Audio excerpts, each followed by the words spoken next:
Hello, everyone. Welcome to the 28th episode of In the Spotlight. Hi. And today we have with us para badminton world champion, Asian Games bronze medalist, and currently world number two. Thank you so much for joining us today. Hi Mudit, how are you? I'm doing well, thank you. How are you doing? I'm good, thank you so much. So it's truly an honor for me to have you on the series today. So let's sort of get started by talking about your early days and how you picked up badminton. So thank you for having me. I'm feeling good talking to you. I mean, we have been trying to do this since quite some time now. So We have. feels great that at least we're able to do it. So I have been playing badminton since my childhood, and I was introduced to badminton when I was very young, fairly when I was like 6 or 7, and I've been going to coaching camps since I was in class 6 and 7. So since then, as my badminton journey began, I've been going to multiple other sports activity or classes. Like, I used to go for football coaching. I also used to participate at multiple college or school level sporting activities, but badminton has been a sport that I've been loving since childhood. So yeah, this is my journey since, like, I'm playing the sport since the beginning. Right. And do you think the fact that you played so many sports, even if it was at inter-school level, do you think playing different sports definitely helped you in the long run? Yeah, I think playing multiple sports, it makes you so coachable, and you also always have respect for everybody, for all the players, for all the coaches. So I think it's very important to play multiple sports at school level, especially. It also gives you so much of clarity, like which sport is your sport. So I mean, if I wouldn't have played multiple sports, I wouldn't have got the answer that yes, I want to pick up badminton. Right, right. I was actually just gonna get to that. So when did you sort of get that answer as to badminton was your calling and you wanted to play professionally? Professionally, though, I never thought of playing it until I played it after my, I mean, when I played it at the intra-corporate level, and I thought that, and I used to post pictures on my Facebook, and that's when one of the para badminton player named Neeraj, she suggested that why don't you play the sport for with para, like as para sport. So I since 2014 have been playing the sport professionally. Before then, it was just for recreation purpose or just for as a side hobby. Yeah. That was what I used to play for initially. Right, right, right. And there's actually an interesting question that's come in the comments. So, how did you maintain your physical and mental training routine during the lockdown period? During the lockdown, Yeah. so so I am a person with disability, and for me, the physical aspect of lockdown has affected us the most. So we have been stuck at home. We have not got many options to go out. The only option you have to go out is to buy groceries, and then we are three siblings, and we fight among each other who is going to go for what kind of shopping. So yeah, so physically, lockdown has affected me a lot. Training wise, I'm doing my training with my fitness trainers. We do virtual training sessions, and since lockdown has eased, or since the unlock has begun, I have started going. I mean, I went to Mumbai, which to my prosthetic center, got myself a running leg, and that is one of the biggest thing that I've done in this lockdown to get myself into running, and it has been great. So now I'm doing multiple activities. Like I'm now doing like it's a full-fledged training that I've begun, and I'm learning how to run again, and it's all very different. Like learning everything is what I love doing, and running is one activity that I'm really looking forward to. Nice, nice, nice. And let's sort of go back to you were mentioning you used to play as a hobby and then you started taking it up professionally by playing in para events. So, what is that first para event that you ever played and how was that experience for you? So I played the first para badminton tournament in 2014, the Nationals. It was in December 2014. And I still remember I was working as a software engineer at that time, and I had to take a 2 day leave, and it was this final year, like year end, and we have multiple activities planned up.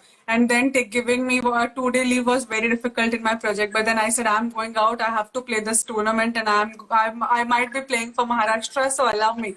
And that's when I went and played, and that was the first time when I interacted with people with disabilities the most. I mean, of course, before that, I played Para Asian Games selection trials. But both the tournament in 2014 made me realize that the world with disabilities is completely different. People are so motivated to play the same sport which everybody else is playing.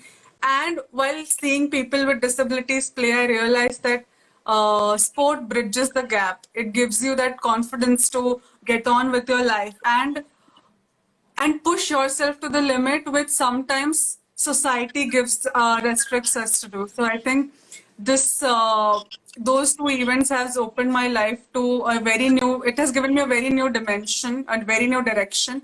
And I think since then I have never said no. Like I am playing for a para sports tournament and making sure making my mark wherever I go. And my first international tournament was in March 2015. It was in Spain, Alcudia, which is in Mallorca, and it was so beautiful.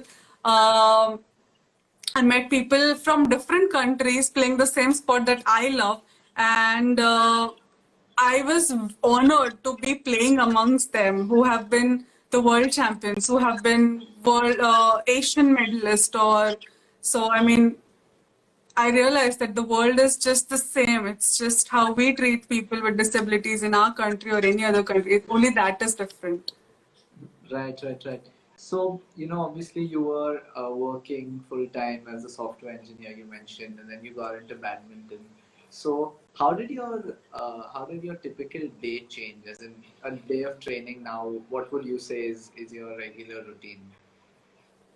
So now I'm not into software engineering. Exactly. But nowadays, I mean, I'm putting the same number of hours that I used to put in when I was working. It's just the same 8 hours of work previously. Now it's 8 hours of physical activity. So nothing has changed, but yeah, everything has changed. The time is same, but the routine is different. There, I used to spend more of my mind. Now in sports, I'm spending more of myself physically as well as mentally. So it's a mix of everything, and it's great. I mean. So how does it work, sort of? Can you tell us how much you train in the morning? What is your workout routine like later? Something like that. So I pre-corona training routine or current training routine. So right now I'm training 2 times in a day. Going for training in the morning. Either it's cycling or either it's endurance or strength training. But that I do it on my own.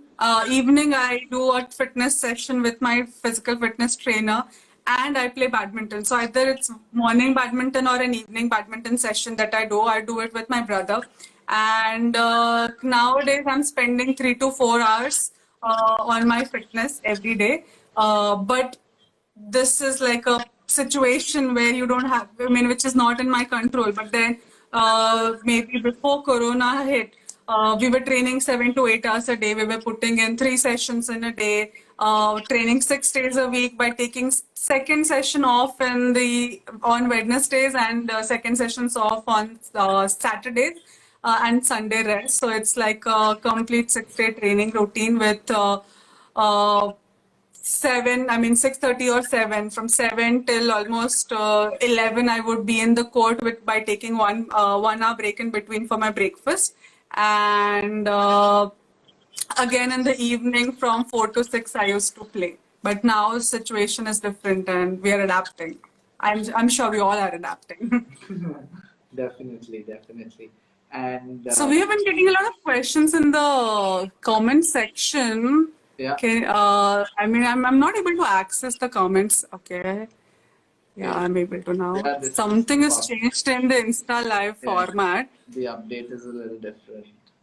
Yeah, you So guys don't inspire but push the mind beyond imaginary limits. This by Iron Man Coaching and Plogman of India. Ripu is asking, how's the lockdown? How's the lockdown there? How hopefully things are better. Yeah, Ripu, things are better here. It's way better than what it was previously. Previously, my building had many cases, but now it's all better. So thank you for asking. Great. Sorry. Yeah, tell me about it. no worries at all. So obviously, in sport, having a good coach is extremely important to sort of help you with your technical skills, especially, and also tell you how to think, what how to prepare for a game, things like that. So, how was your experience, coaching under one of the best ever coaches in India across all sports, Gopi sir? How was that experience for you? So it has been great. It has the help that I've been getting at the academy. It's tremendous. I have been more vocal about telling them that these are the things that are working, or these are the things that are not working, and they have been listening very patiently and kindly.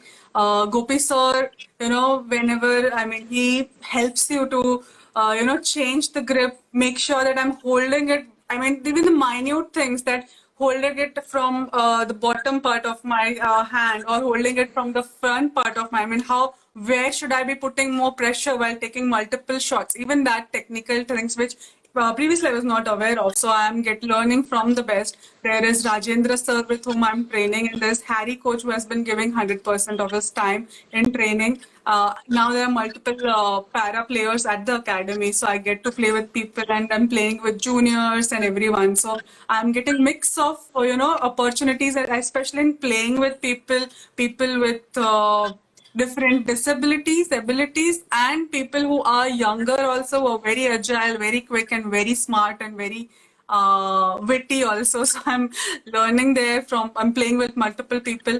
And the best part about training is, you understand when you train with the best, you understand that how important your mind coaching is, or how important it is for you to uh, train physically as well as mentally, and how much should you be putting in the effort, where should you be working hard the most, or because I have a few limitations. So the most important thing for us is to utilize our abilities more and not concentrate on our limitations, and that is what we are working at the academy. And it changes the whole perspective, and at the end it changes the narrative. So it's great. Definitely, definitely. If you had to think of the one most important piece of advice you would have got from him, what do you think that would be? I I asked Gopi sir for multiple advice. But the best advice that I've got from him is that keep on pushing, keep on working, and when you're playing matches or when you're out for tournament, uh, it's the most important information that you get from your coach, that you just have to keep calm and then keep on pushing, and that is. It might sound very different for you, but for other people who are listening here, but then zone of that sport, or you are in the zone of competition, that is one of the biggest advice that you can get. Right, right, right. Okay, so let's sort of go on to a couple of rapid fire questions, and then we'll get back Are no to the. fire. Okay.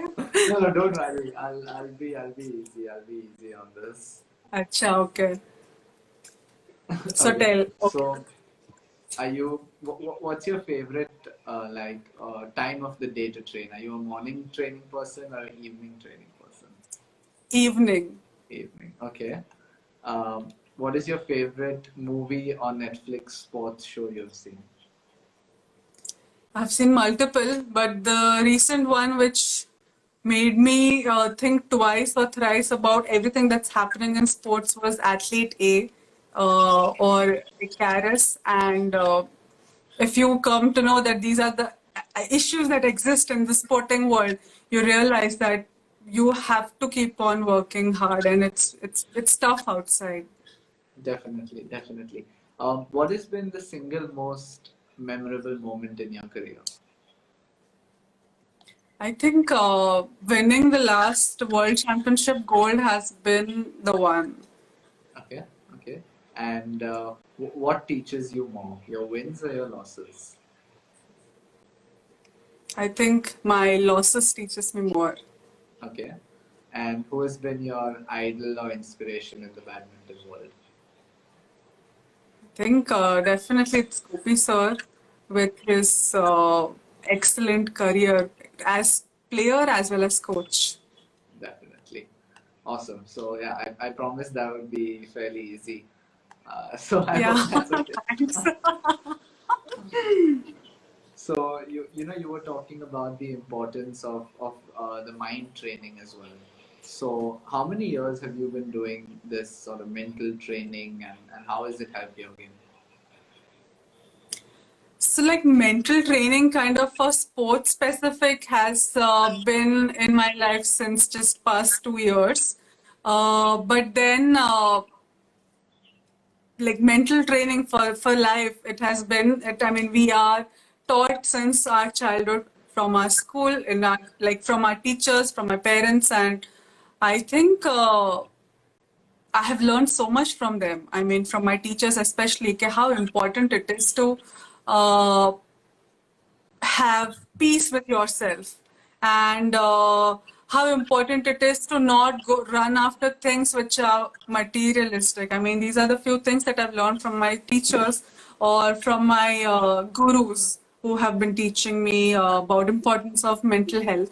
And I think I've been able to use that quite easily in my life, because I've been able to deal with such life-changing situations, and I've been blessed that I have been able to deal it with ease. So I think it's all about the learnings that I learned, or the teachings that people taught me in the childhood. I've been able to use it till in the most frightening situations. Right. There's an interesting question in the comments about this itself, and it's talking about meditation and visualization. So obviously these are important aspects. If you could shed some light about them and anything else that you'd like to talk about in this topic. Well, meditation is one very important thing that I've been doing.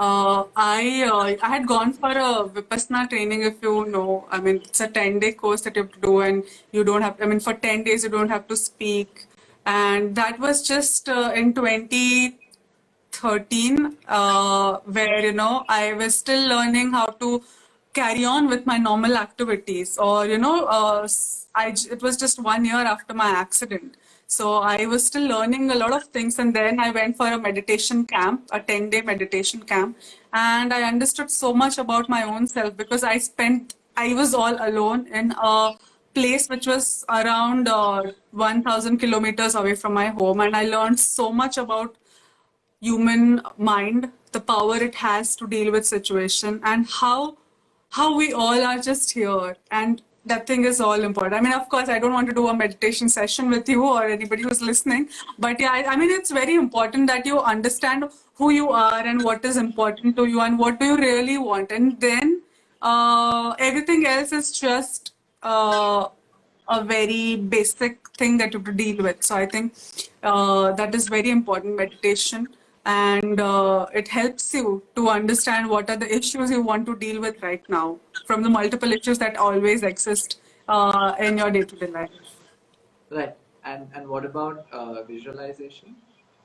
Visualization. So, as a sports person, actually, it's a very interesting question. Yeah. But visualization, I've been doing only as a sports person. Before that, I was not doing it. I'd read multiple athletes' life stories, and everybody used to just tell the same thing, that how important it is to visualize that you are winning that medal. And right now, I'm just doing the same, visualizing myself into the stadium in Tokyo, thinking that I am going to participate, I'm going to win and everything. So I think it's very important. It gives you an ability to think bigger. It gives you an ambition to have a voice in your head, which even when you're sleeping, it helps you to talk or gives you an ambition to think in a bigger scale. So it's very important, especially as a sports person. I think whoever is listening to us right now, they should be doing visualization in whichever activities they're doing in their everyday life. Definitely, definitely. And you were talking about Tokyo, the Olympics game, which unfortunately got postponed by a year. But nonetheless, how's your preparation going for the event, and what are your goals and aims for the Tokyo Games? So right now, I'm taking it slow, but then I'm doing those things which I was not doing previously. Like I just got myself a running blade and I'm learning how to run. So yes, that is one thing.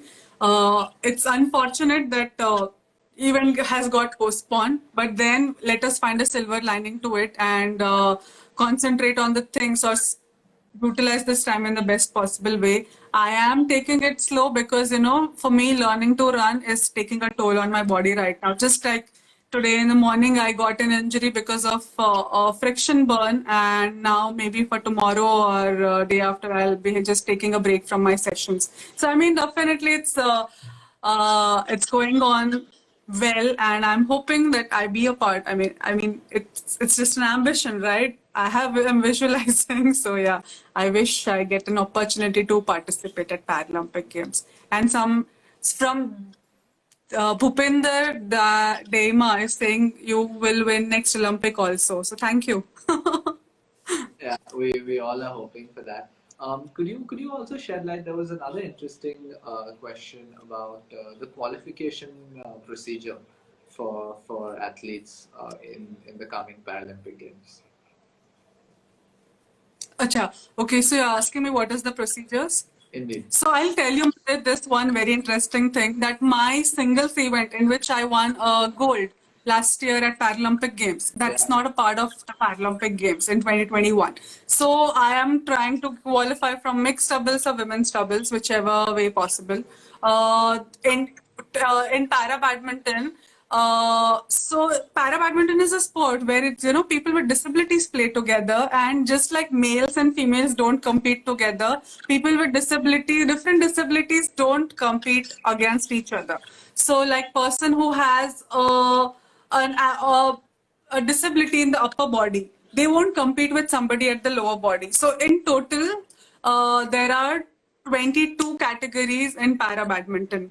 Like in able-bodied badminton, there are 5 categories. In para badminton, there are 22 categories. Out of these 22 categories, only 14 categories will be a part of Paralympic Games. So, total of 90 athletes will be given an opportunity from para badminton to participate across the categories. So, I think number is too less and categories are more. So, they're trying that maximum people qualify, but then it's only a 4-5 people who will get qualified. So it's very tough.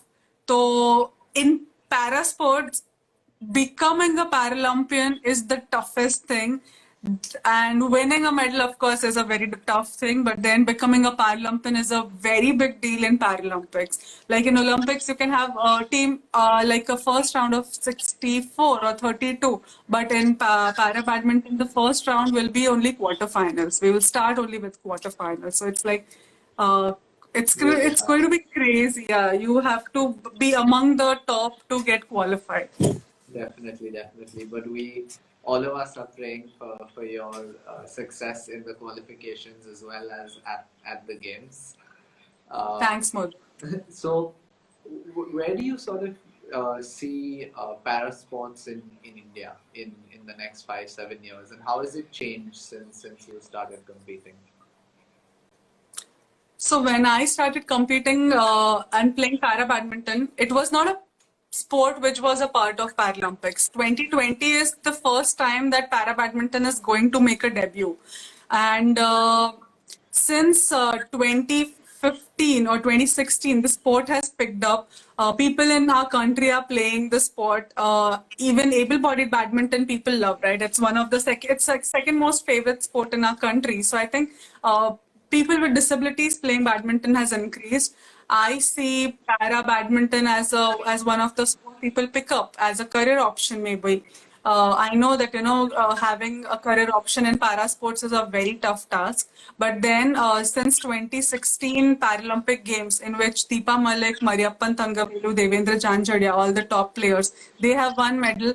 They are showing the Indian people with disabilities that if you work hard, even a field which is